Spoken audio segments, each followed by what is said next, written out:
അപ്പോൾ ഞാനിന്നൊരു രാവിലത്തെ പുട്ടിന് വേണ്ടിയിട്ട് സോയ ചങ്ക്സ് ഉണ്ടാക്കുന്ന വീഡിയോ ആണ് കേട്ടോ കാണിക്കുന്നത്. സോയാ ബോള്, സോയ ചങ്ക്സ് എന്നൊക്കെ പറയും. അപ്പോൾ നമ്മൾ ഇൻഡക്ഷൻ കുക്കറിലാണ് ഉണ്ടാക്കുന്നത്. ഗ്യാസിനൊക്കെ ഇച്ചിരി ഷോർട്ടേജ് കാരണം കൂടുതൽ റെസിപ്പി ഇൻഡക്ഷൻ കുക്കറിലാണ് ചെയ്യുന്നത്. അപ്പോൾ കുറച്ച് വെള്ളം വെച്ചിട്ടുണ്ട്. അത് ഏകദേശം തിളക്കാറായപ്പോൾ അതിലേക്ക് സോയ ബോൾസ് ഇട്ട് കൊടുത്തു, കുറച്ച് ഉപ്പിട്ട് കൊടുത്തു. അങ്ങനെ നമ്മളൊന്ന് തിളക്കാൻ വെച്ചേക്കാണ് കേട്ടോ. 1-2 പ്രാവശ്യം തിളച്ച് കഴിയുമ്പോൾ അതൊന്ന് സോഫ്റ്റായിട്ട് വരും. അപ്പോൾ നമ്മൾ പുട്ടിൻ്റെ പൊടിയൊക്കെ ആണെങ്കിൽ നമ്മൾ ഈ കറി ശരിയാക്കുന്ന സമയത്ത് നേരത്തെ തന്നെ പുട്ടിൻ്റെ പൊടി നനച്ച് വെക്കും കേട്ടോ. അപ്പോൾ വെള്ളം പെട്ടെന്ന് വലിയ അപ്പം നേരത്തെ ആദ്യം കുറച്ച് വെള്ളം ഒഴിച്ചൊന്ന് നനച്ച് വെക്കും. അതൊക്കെ കഴിഞ്ഞ് കറിയൊക്കെ ശരിയായി കഴിഞ്ഞ് കഴിയുമ്പോൾ വീണ്ടും വെള്ളമൊക്കെ വലിഞ്ഞ് പോകും. അപ്പോൾ വീണ്ടും കുറച്ചും കൂടി വെള്ളം ഒഴിച്ചൊന്ന് നനച്ച് വെക്കട്ടോ. അപ്പോൾ നല്ല സോഫ്റ്റായിട്ടുള്ള പുട്ട് കിട്ടും. അപ്പോൾ പുട്ട് പൊടിയും കൊണ്ട് പുട്ടുണ്ടാക്കുമ്പോൾ ഹാർഡായി പോകണമെങ്കിൽ ഇതേപോലെ ചെയ്താൽ മതി കേട്ടോ. അപ്പോൾ സോയ ചങ്ക്സൊക്കെ നന്നായിട്ട് വെള്ളത്തിൽ കിടന്ന് തിളച്ച് സോഫ്റ്റായിട്ടുണ്ട്.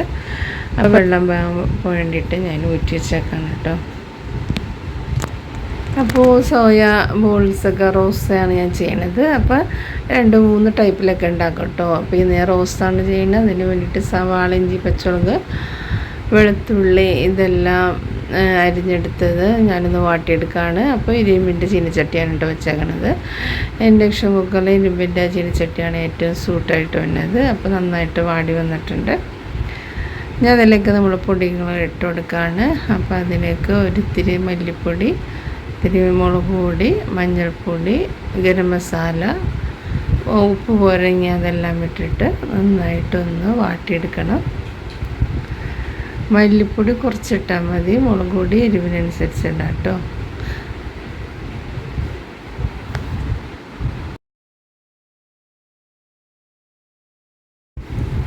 അപ്പോൾ ഇത് നന്നായിട്ടൊന്ന് പിഴിഞ്ഞെടുക്കണം കേട്ടോ. അതിൻ്റെ വെള്ളമൊക്കെ ഒന്ന് ഊറ്റി കളയാൻ വേണ്ടിയിട്ട്. അപ്പോൾ നന്നായിട്ട് പിഴിഞ്ഞെടുത്തിട്ട് നന്നായിട്ട് വാട്ടിയെടുത്ത് മസാലക്കൂട്ടിലേക്ക് ഇട്ട് കൊടുക്കുകയാണ്.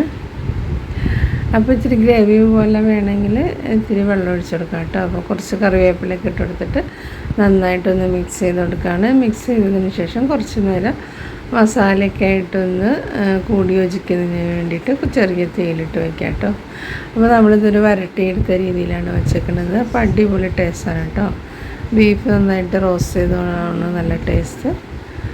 അപ്പോൾ ഇതേപോലെ ഒന്ന് ട്രൈ ചെയ്ത് നോക്കാം. അപ്പോൾ നമ്മൾ നേരത്തെ പുട്ടിൻ്റെ പൊടി നനച്ച് വെച്ചല്ലോ. അപ്പോൾ അത് നന്നായിട്ട് വലിഞ്ഞു പോയിട്ടുണ്ട്. അപ്പോൾ വീണ്ടും ചൂടാൻ നേരത്ത് ഒന്നും കൂടി നനച്ച് കൊടുക്കുകയാണെങ്കിൽ നല്ല സോഫ്റ്റായിട്ടുള്ള പുട്ട് കിട്ടും കേട്ടോ.